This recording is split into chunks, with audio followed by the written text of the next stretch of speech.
ಸ್ನೇಹಿತರೆ ನಮಸ್ತೆ.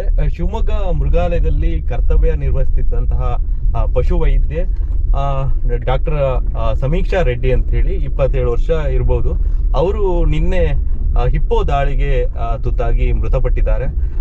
ಹಿಪ್ಪೋಗೆ ಏನೋ ಅದು ಗರ್ಭಿಣಿ ಇತ್ತು, ಅದಕ್ಕೆ ಟ್ರೀಟ್ಮೆಂಟ್ ಒಂದು 4 ದಿನದಿಂದ ಏನೋ ಅದು ಆಹಾರ ಸೇವನೆ ಮಾಡ್ತಿರ್ಲಿಲ್ಲ. ಹಾಗಾಗಿ ಅದು ಟೆಸ್ಟ್ ಮಾಡೋಕೆ ಅಂತ ಹೋಗಿದ್ರು. 11:30 ರಾತ್ರಿ ಹೋಗಿದ್ರು. ಅವರಿಗೆ ಒಂದು 8 ಸಲ ಅದೇನೋ ಕಚ್ಚಿದೆ ಅಂತ ಹೇಳ್ತಿದ್ದಾರೆ. ಮತ್ತೆ ಬ್ಲಡ್ ಎಲ್ಲ ಕ್ಲಾಟ್ ಆಗಿ ಮತ್ತೆ ಅದು ಅವರು ಮ್ಯಾಕ್ಸ್ ಹಾಸ್ಪಿಟ್ಲಲ್ಲಿ ಶಿಫ್ಟ್ ಮಾಡ್ತಾರೆ. ಆದ್ರೂ ಕೂಡ ಬಾಡಿ ಎಲ್ಲ ಟ್ವಿಸ್ಟ್ ಆಗಿತ್ತು ಅಂತೆ. ತುಂಬಾ ಹೀನಾಯ ಪರಿಸ್ಥಿತಿಯಲ್ಲಿ ಪಾಪ ಮೃತಪಟ್ಟಿದ್ದಾರೆ. ನಮಗೆ ಬಹಳ ಬೇಸರ ಅನಿಸ್ತು. ಪರ್ಟಿಕ್ಯುಲರ್ಲಿ ನನಗೆ ಯಾಕೆ ತುಂಬಾ ಬೇಜಾರಾಯ್ತು ಅಂತಂದ್ರೆ, ನಾನು ಒಂದು 15 ದಿನ ಆಗಿಲ್ಲ, ನಾನು ಶಿವಮೊಗ್ಗ ಮೃಗಾಲಯಕ್ಕೆ ಹೋದಾಗ ಅವ್ರನ್ನ ನಾನು ನೋಡಿದ್ದೆ. ಆಕ್ಟಿವ್ ಇದ್ದಂತ ಒಬ್ರು ವೈದ್ಯ ಅಂತ ನನಗೆ ಅನಿಸ್ತು.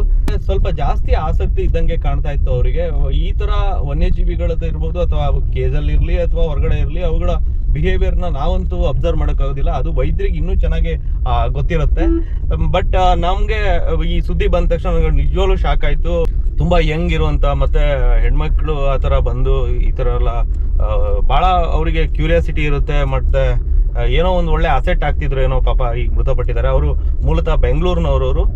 ಒಬ್ಬಳೆ ಮಗಳು ಅಂತ ಕಾಣಿಸುತ್ತೆ ಪಾಪ. ನಾನು ಈಗ ಅದೇ ಪೋಸ್ಟ್ ಮಾರ್ಟಮ್ಗೆ ಹೋಗ್ತಾ ಇದ್ದೀನಿ. ಫ್ಯಾಮಿಲಿ ಅವ್ರು ಬಂದ್ರೆ ಅವ್ರು ಏನ್ ಕ್ಲೈಮ್ ಮಾಡ್ತಾರೆ ನೋಡ್ಬೇಕು. ಆದ್ರೆ ನಮ್ಮ ಸಚಿವರಾಗಿರುವಂತ ಈಶ್ವರ್ ಖಂಡ್ರೆ ಅವರಂತೂ ವಿಷಯ ಕೇಳಿದ ತಕ್ಷಣ ಅವ್ರ ಕಚೇರಿಯಿಂದ ತುಂಬಾ ಚೆನ್ನಾಗಿ ರೆಸ್ಪಾನ್ಸ್ ಮಾಡಿ ಅದ್ರದ್ದು ತನಿಖೆ ಅಂತೂ ಆಗುತ್ತೆ ಇಂಟರ್ನಲ್ ಏನಿದೆ ಅಂತ ಹೇಳಿ. ಅದ್ರ ಜೊತೆಗೆ ಏನು 20 ಲಕ್ಷ ರೂಪಾಯಿ ನಮ್ಮ ಸಾಹೇಬರು ಬಂದ ಮೇಲೆ ಕೂಡ ಅದ್ರದ್ದು ಮೊತ್ತ ಕೂಡ ಹೆಚ್ಚಾಗಿದೆ. ಈಗ ಅದನ್ನು ಕೂಡ ಕೊಡ್ತಾರೆ.